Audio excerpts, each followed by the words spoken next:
నమస్కారం. సిటీ తెలంగాణ వార్తలకి స్వాగతం. నా పేరు మమస. 63వ జాతీయ రహదారి కింద భూములు కోల్పోతున్న హాజీపూర్ లక్షట్పేట భూ నిర్వాసితులు మంచిర్యాల జిల్లా కలెక్టర్ కార్యాలయం ఎదుట ధర్నా నిర్వహించారు. జాతీయ రహదారి నెంబర్ 63 నిజామాబాద్ జగదర్లపూర్ రోడ్డు నిర్మాణంలో భూములు కోల్పోతున్న హాజీపూర్ లక్షట్పేట మండలాల రైతులు సోమవారం జిల్లా కలెక్టర్ కార్యాలయం ఎదుట ధర్నా నిర్వహించి నిరసన ప్రదర్శన చేశారు. ఈ సందర్భంగా రైతు వడ్నల శ్యామ్ మాట్లాడుతూ ఎల్లంపల్లి ప్రాజెక్టుతో వ్యవసాయ భూములను కోల్పోయామని, మళ్లీ రెండవసారి ప్రభుత్వం జాతీయ రహదారి నిర్మాణం పేరుతో మిగిలిన వ్యవసాయ భూములను స్వాధీనం చేసుకోవాలని చూస్తుందని, ముమ్మాటికి మా జీవన ఆధారమైన భూములను ఇచ్చేది లేదని, ఎంతటి పోరాటాలైనా చేస్తామని అన్నారు. ప్రభుత్వ అధికారులు కావాల్సుకొని జాతీయ రహదారిని మా వ్యవసాయ భూముల గుండా సర్వే చేసి పోలీసులతో దౌర్జన్యం చేయించి భూములు లాక్కోవాలని చూస్తుందని, ఇదివరకే ఆర్డీఓ కలెక్టర్లకు వినతి పత్రాలు అందజేయడం జరిగిందని, అయినప్పటికీ ప్రభుత్వ అధికారులు వైఖరి మారలేదని ఆరోపించారు. జాతీయ రహదారి నిర్మాణం ప్రస్తుత సర్వే ప్రకారం కాకుండా ఇదివరకే చేసిన సర్వే అనుసరించి ఉన్న జాతీయ రహదారి వెంటే నిర్మాణం చేపట్టాలని తెలిపారు. NH 63 గ్రీన్ఫీల్డ్ హైవే 2018 నోటిఫికేషన్ అయింది. 2018 నోటిఫికేషను రియల్ ఎస్టేట్ వ్యాపారుల కోసము ఈ రాజకీయ నాయకులు వాళ్లకు లొంగి ఆ రోజు 2018 నోటిఫికేషన్ను రద్దు చేసిండ్రు. మళ్ళీ బ్రౌన్ ఫీల్డ్ పట్టుకొచ్చిండ్రు.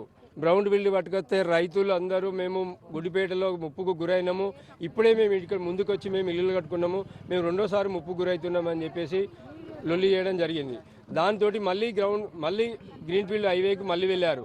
గ్రీన్ఫీల్డ్ హైవేకి పోతేను ఇంతకుముందు ఏదైతే గుడిపేట భూములు కోల్పోయిన భూములు ఏదైతే ఉందో ల్యాండ్ అక్విజిషన్ భూములు అవిటిని కంటిన్యూషన్ తీసుకుపోవాలని చెప్పి మేము అనుకున్నాం. కాకుండా మళ్ళీ కొత్తగా గ్రీన్ఫీల్డ్ హైవేను దానికి ముందుకు తీసుకొచ్చేసి దాన్ని వదిలిపెట్టి మళ్ళీ రెండోసారి ముప్పు గురి చేస్తున్నారు గుడిపేట రైతులను, గుడిపేట లక్షపేట వాళ్ళందరినీ. ఈరోజు ఆ ఒత్తిళ్లకు ఆపుకొని ఈరోజు మళ్ళీ గ్రీన్ఫీల్డ్ తీసుకురావడంతో ఆర్డీఓ గారికి, మేము ఎంఆర్ఓ గారికి, కలెక్టర్ గారికి మేము పిటిషన్ ఇచ్చాము. అయ్యా మా భూములు మేము ఇవ్వదలుచుకోలేదు, మేము 60 కష్టపడి భూములు కొనుక్కున్నాము, మా తల్లిదండ్రులు పొట్టచేతులు పట్టుకొని మాకు ఈ భూములు ఇవ్వడం జరిగింది, మేము ఈ భూములు ఇవ్వడానికి మేము సిద్ధంగా లేము అని చెప్పేసి వాళ్ళు అడిగినారు. మీరు మీకేమన్నా అబ్జెక్షన్ ఉంటే పెట్టండి అని. మేము ఈ భూములు ఇవ్వడానికి సిద్ధంగా లేము, మేము భూములు కోల్పోతే మేము సంపాదించుకోలేము, మా పిల్లల జీవనాధారం ఇదే, మేము ఇవ్వడానికి సిద్ధంగా లేమని చెప్పేసి మేము ఆర్డీఓ గారికి, కలెక్టర్ గారికి, ఎంఆర్ఓ గారికి, మేము పీడీ గారికి మేము పెట్టినాక వాళ్ళు మేము ఆలోచిస్తామని చెప్పి ఇప్పుడు మళ్ళా పోలీసు ఫోర్సును 100 మంది పోలీసులను తీసుకొచ్చి నిర్బంధంతో భూములను సర్వే చేసి గుంజుకుంటా అంటే ఈరోజు మేము రైతులము జీవనాధారం దాని మీదనే ఉన్నాం. ఈరోజు పోలీసు నిర్బంధంతో రోడ్లు చేస్తామనుకుంటే కేంద్ర రాష్ట్ర ప్రభుత్వాలు ఉన్నాయి, ప్రభుత్వాలకు ఇంతకుముందు జరిగిన వాళ్ళకు ఏ బుద్ధి వచ్చిందో ఈ రోజులో అదే బుద్ధి వస్తుంది. ఈరోజు మేము భూములు ఇవ్వడానికి సిద్ధంగా లేము. నేను సింగరేణి కార్మికుడిని. ఈరోజు నేను 2007లో నేను వీఆర్ఎస్ పెట్టి 4 ఎకరాల భూమి మా బావమారి మేము ఇద్దరం కలిసి కొనుక్కున్నాం. ఈరోజు ఆ భూముల నుంచి తీసుకుపోవడానికి కోసము వాళ్ళు అక్కడి నుంచి పెట్టారు. యాక్చువల్గా గ్రీన్ఫీల్డ్ హైవేది మాకు ఒక 1/2 కిలోమీటర్ డిస్టెన్స్ బ్రిడ్జి కాడ నుంచి తీసుకుపోయే భూమిని ఈరోజు మళ్ళా ఒకటి దిక్కేమో నర్సింగ్ కాలేజ్ ఉన్నది, ఒక దిక్కేమో ఆ గవర్నమెంట్ మన కిచెన్స్ వల్ల హాస్పిటల్ ఉంది. ఆ 2 బిల్డింగ్ల మధ్య నుంచి ఏ ఉద్దేశంతో మా భూముల నుంచి తీసుకురావడానికి, విలువైన భూముల నుంచి తీసుకుపోవడానికి మీరు కంకణం కట్టుకున్నారు. ఏదైతే 2018 నోటిఫికేషన్ ప్రకారంగా మాకు 1/2 కిలోమీటర్ డిస్టెన్స్, అక్కడ భూమి అది డౌన్ ఏరియా, ఆ భూమి కాస్ట్లీ భూములు కావు, అందుకే తీసుకుపోవాల్సిందాన్ని ఎవరి ఒత్తిళ్లతోటి రాజకీయ నాయకులు ఒత్తిళ్లతోటి లేకపోతే రియల్ ఎస్టేట్ వ్యాపారుల ఒత్తిళ్లతోటి మా భూములకు విలువైన భూములను గుంజుకుందాం అనుకుంటున్నారు. మాకు ఈరోజు మాకు ప్రజాభిప్రాయ సేకరణ లేదు. ఇలా ప్రజాస్వామ్య దేశం ఇది. ప్రజాస్వామ్య దేశంలో ప్రజలకు కొట్లాడే హక్కున్నది. మేము భూములు ఇవ్వడానికి సిద్ధంగా లేము. ప్రజాభిప్రాయ సేకరణ చేస్తే మేము చెప్పినాం, పెట్టండి, మేము భూములు ఇవ్వమని చెప్తున్నాం, మీరు దాని మీద మీరు ఒక నిర్ణయం తీసుకోండి అని చెప్తే దానికి ఏ రిప్లై లేదు. పోలీసు వాళ్ళని పెట్టి మమ్మల్ని కొట్టి భూములు సర్వే చేసి గుంజుకుంటా అంటే మేము ఇవ్వడానికి సిద్ధంగా లేం. లోక్సభ ఎన్నికల తర్వాత జర్నలిస్టుల ఇంటి స్థలంపై ప్రభుత్వంతో చర్చించి ఒక నిర్ణయం తీసుకుంటామని, ఆలోగా జర్నలిస్టుల సంక్షేమంపై ఒక కార్యాచరణ రూపొందించడం జరుగుతుందని press academy chairman Srinivas Reddy వెల్లడించారు. మంచిర్యాల జిల్లా పర్యటనకు వచ్చిన ఆయన్ను సిసిసి నస్పుల్లో మంచిర్యాల నస్పు జర్నలిస్టులు ఘనంగా సన్మానించారు.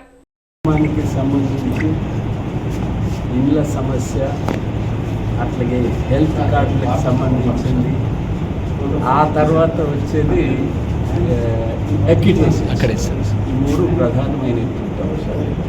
కానీ దీనికి తోడు ప్రెస్ అకాడమీ ఉద్దేశం, లక్ష్యం మన ప్రొఫెషనల్ వాల్యూస్ని పెంచటము. ఇవాళ జర్నలిజం అంటే, పత్రికలు అంటే, మీడియా అంటే ప్రజల్లో కొంత సంశయాలు ఉన్నాయి. ప్రజల్లో గతంలో ఉన్న విశ్వాసాలు సన్నగిల్లాయి. ఆ విశ్వాసాలని పెంపొందించటం అనేది ప్రధానమైన కర్తవ్యం.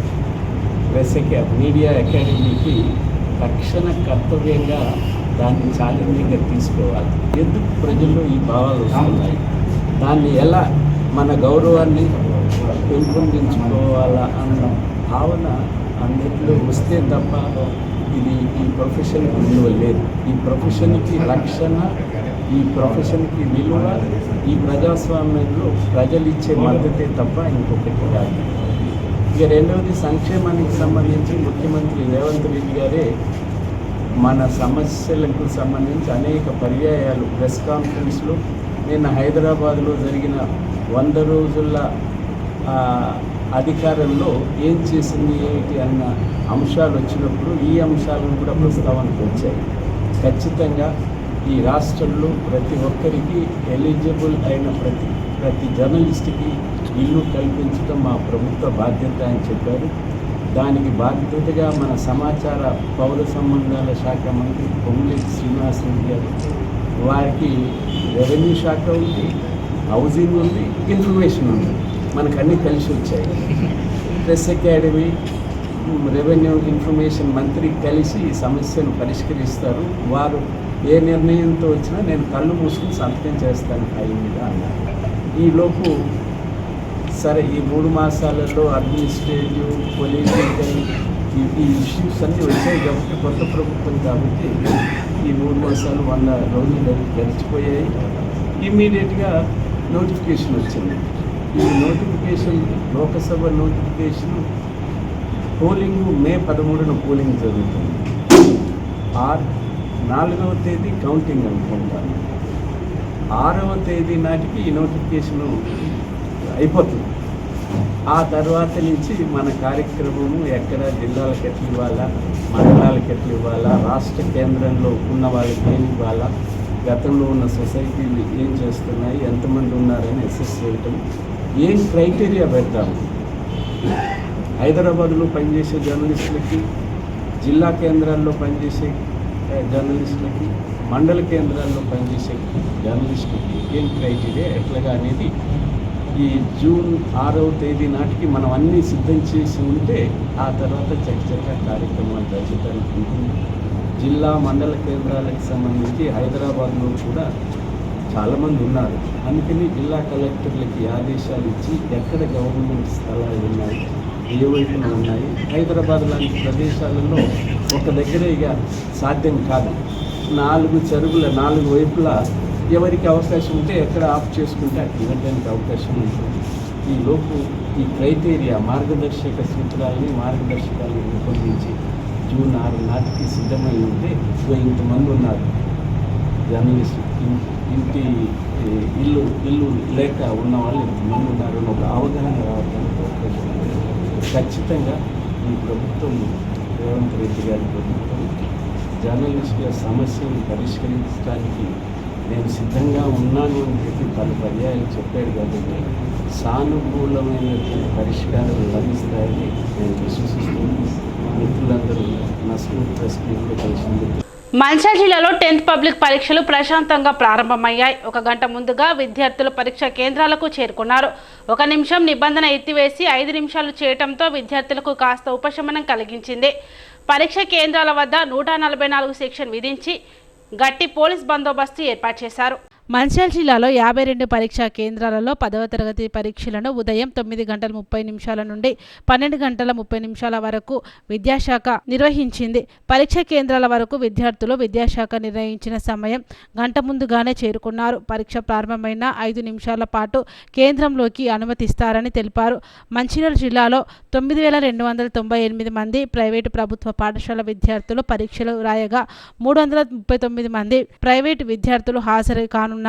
పరీక్షా కేంద్రంలో విద్యార్థులకు ఎలాంటి అసౌకర్యం కలగకుండా తాగునీరు, వెలుతురు, ఫ్యాన్లు, వైద్య సిబ్బందిని ఏర్పాటు చేశారు. 52 మంది ప్రత్యక్ష పరిరక్షణ అధికారులు, 3 ఫ్లయింగ్ స్క్వాడ్స్ బృందాలు, 545 మంది ఇన్విజిలేటర్లు విధులు నిర్వహించనున్నారు.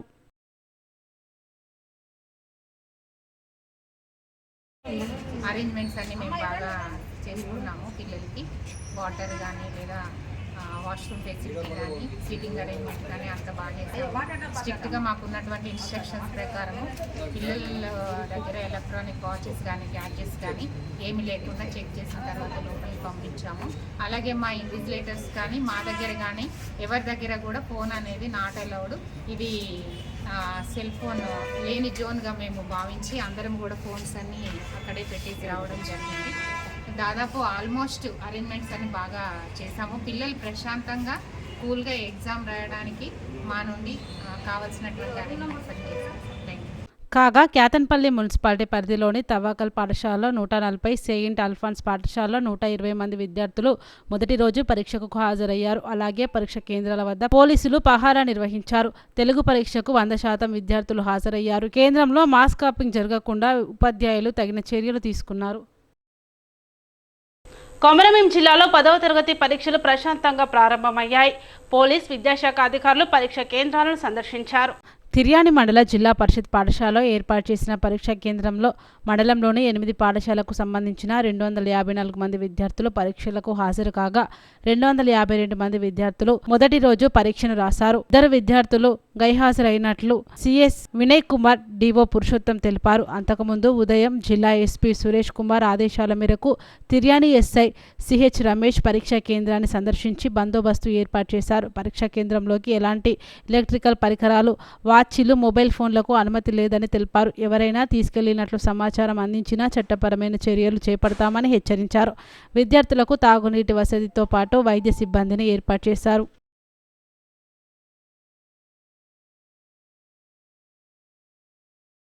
కాగా మంచిర్యాల జిల్లా చెన్నూరు పట్టణంలో 10వ తరగతి పరీక్షలకు ఏర్పాట్లు పూర్తి అయ్యాయి. ఈ నెల మార్చి 18వ తేదీ నుంచి 30వ తేదీ వరకు పరీక్షలు జరగనున్నాయి. పట్టణంలోని మొత్తం 3 సెంటర్లో 732 మంది విద్యార్థులు పరీక్షలు రాయనున్నారు. పరీక్షా కేంద్రంలో సెల్ ఫోన్లు, స్మార్ట్ వాచీలు అధికారులు నిషేధించారు. పరీక్షా కేంద్రాల వద్ద 144 సెక్షన్ అమలు చేస్తూ సిట్టింగ్ ప్యాడ్స్తో పాటు ఫ్లయింగ్ స్క్వాడ్ బృందాలతో ప్రత్యేక తనిఖీలు నిర్వహిస్తున్నారు. పరీక్షా కేంద్రాలకు దగ్గర ఉండే అన్ని జిరాక్స్ సెంటర్లు కూడా మూసివేయాలని ఆదేశాలు జారీ చేశారు. ప్రతిరోజు ఉదయం 9:30 నుండి మధ్యాహ్నం 12:45 వరకు పరీక్షలు కొనసాగుతున్నాయి. స్టూడెంట్స్ మాత్రం 8:30 పరీక్షా కేంద్రాలకు చేరుకోవాలని అధికారులు సూచించారు. 10వ తరగతి పబ్లిక్ పరీక్షలు మార్చి 2024 ఇవి 18వ తారీఖు నుండి 30వ తారీఖు వరకు ఇక్కడ నిర్వహించబడుతుంది. Centre number 3029 TSWRS girls Chennur. ఇక్కడ నేను సిఎస్గా నియమింపబడ్డాను. ఈ సెంటర్కు 240 విద్యార్థులు అలాట్ చేయబడ్డారు. ఈరోజు మొదటి రోజు విద్యార్థులను క్షుణ్ణంగా తనిఖీ చేయడం జరిగింది. ఎవరిని కూడా సెల్ ఫోన్ కానీ స్మార్ట్ వాచ్ కానీ తీసుకురాకుండా స్క్రూటినీ చేసి పంపించడం జరిగింది. అదేవిధంగా ఇన్విజిలేటర్స్కు ఒకరోజు ముందు మీటింగ్ పెట్టి అన్ని ఇన్స్ట్రక్షన్స్ చెప్పడం జరిగింది. ఇన్విజిలేటర్స్ కానీ, ఏ సిబ్బంది కానీ, ఇంకా సిట్టింగ్ స్క్వాడ్ కానీ, ఏ ఇతర సిబ్బంది కానీ స్మార్ట్ ఫోన్లు అంటే ఎలాంటి ఫోన్లు కూడా తీసుకురావద్దని సూచించడం జరిగింది. మేము కూడా సిఎస్డిఓలో కూడా మేము కూడా ఈ సెల్ ఫోన్లు తీసుకురాలేదు. మేము వాటిని ఇక సెంటర్కు తీసుకురావద్దని ఆదేశాలు తీసుకురావద్దని చెప్పడం జరిగింది. అదేవిధంగా ఫ్లయింగ్ స్క్వాడ్స్ కూడా సెల్ ఫోన్ నాట్ అలౌడ్ అని చెప్పడం జరిగింది. ఏ అధికారి వచ్చినా సెల్ ఫోన్ సెంటర్కు నాట్ అలౌడ్ అని చెప్పడం జరిగింది. ఇన్స్ట్రక్షన్ కలెక్టర్ గారి ఆదేశాలు ఇవ్వడం జరిగిన సూచన మేరకు ఈ విధంగా చెప్పడం జరిగింది. ఈ ప్రశాంతంగా ఈ పరీక్షలు నిర్వహించి ఈ విజయవంతం చేస్తామని అనుకుంటున్నాము. విద్యార్థులకు వాటర్ బాటిల్ లేకుండా వాటర్ ఫెసిలిటీ మేము పైనే ఏర్పాట్లు చేసినాము. అన్ని యూరినల్స్ కానీ, సీసీ కెమెరా కానీ అన్ని వర్కింగ్ కండిషన్లో ఉన్నాయి. ఎలాంటి ఇబ్బంది లేదు. సెంటర్కు చుట్టూ ప్రహరీ గోడ ఉన్నది. ఫోన్ తీసుకుపోతాం. దానం నాగేందర్పై అనర్హత వేటు వేయాలని బీఆర్ఎస్ పార్టీ నాయకులు స్పీకర్ గడ్డం ప్రసాద్ కుమార్ను కోరారు. కాంగ్రెస్లో చేరిన బీఆర్ఎస్ ఎమ్మెల్యే దానం నాగేందర్పై అనర్హత వేటు వేయాలని బీఆర్ఎస్ ఎమ్మెల్యే బృందం గడ్డం ప్రసాద్ కుమార్ను కలిశారు. స్పీకర్ను ఆయన నివాసంలో కలిసిన నేతలు ఈ మేరకు పిటిషన్ సమర్పించారు. ఈ అంశంలో చర్యలు తీసుకుంటామని సభాపతి తమకు హామీ ఇచ్చినట్లు నేతలు తెలిపారు. పార్టీ మారిన ఎమ్మెల్యేలపై అనర్హత వేటు నిర్ణయం 3 నెలల్లో తీసుకోవాలని సుప్రీంకోర్టు జడ్జిమెంట్ ఇచ్చిందని పేర్కొన్నారు. బీఆర్ఎస్ పార్టీ బీఫామ్ మీద గెలిచి వదిలిపెట్టి పోయిన నాగేందర్ గారిని 101% ఇలా ఎమ్మెల్యేగా డిస్క్వాలిఫై కాబోతా ఉన్నారు. చాలా మంది అనుకుంటుండొచ్చు, అరే ఇది ఇప్పుడు కాదు, టైం పడుతుంది కదా, ఇది చేయొచ్చు కదా అని. అట్లా లేదు. సుప్రీంకోర్టు జడ్జిమెంట్ ఇచ్చింది. 3 months లోపలనే డిసిషన్ తీసుకోవాలి స్పీకర్ గారు అని సుప్రీంకోర్టు కూడా జడ్జిమెంట్ ఇచ్చిన దాఖలు ఉన్నాయి. ఖచ్చితంగా 3 months లోపలనే దానం నాగేందర్ గారు డిస్క్వాలిఫై కాబోతా ఉన్నారని చెప్పి ఈ సందర్భంగా తెలియజేస్తా ఉన్నారు. సిటీ న్యూస్ ఇంతటితో సమాప్తం. తిరిగి ప్రసారం అయ్యే సిటీ న్యూస్తో మళ్ళీ కలుద్దాం. అంతవరకు సెలవు. నమస్కారం.